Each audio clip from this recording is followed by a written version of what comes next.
సర్వమంగళమాంగళ్యాం దేవీం సద్గుణసంపదాం శరణ్యాం సర్వభూతానాం నమామో భూమిమాతరం.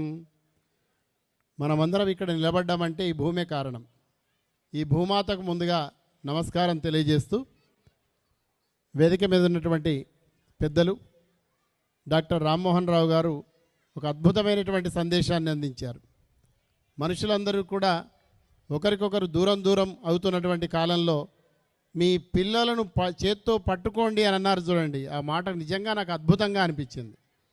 ఒకప్పుడు తల్లులందరూ కూడా పిల్లల్ని ఒళ్ళో కూర్చుండబెట్టుకొని రామాయణము భారతము కథలు చెప్పినటువంటి జాతి మనది.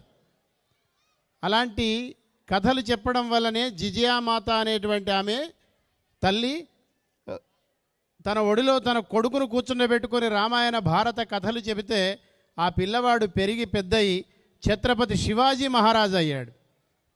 అలాంటి తల్లులు ఉన్నటువంటి జాతి మనది. అలాగే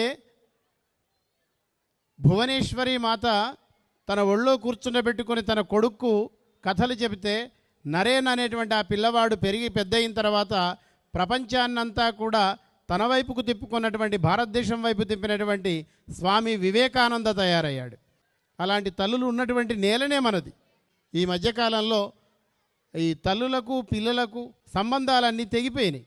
కారణం ఏంటంటే ఒక అందాల రాక్షసి మన ఇంట్లోకి వచ్చి చేరింది. ఆ అందాల రాక్షసి పేరు టీవీ. ఆ టీవీ ఇంకా రూపం మార్చుకొని చేతులలోకి వచ్చి చేరింది. అది సెల్ ఫోన్. అందుకని ఒక కవి అంటాడు, కయ్యం పెట్టిందిరో కలరు టీవీ ఇంట్లోకొచ్చి, కయ్యం పెట్టిందిరో కలరు టీవీ ఇంట్లోకొచ్చి, దయ్యం పట్టిందిరో నా పెన్లాం పోరలకి, కలరు టీవీ చూసుకుంట కోస్తుంది కూరగాయ, కోతిమీరు కళ్యామాకు వేపుడెట్లు నేరుస్తుంది, క్రికెట్ షాటు చూసి కిలకిల నవ్వుతుంది, ఉల్లిగడ్డలు ఇసిరేసి క్యాచి క్యాచి అంటుంది, కయ్యం పెట్టిందిరో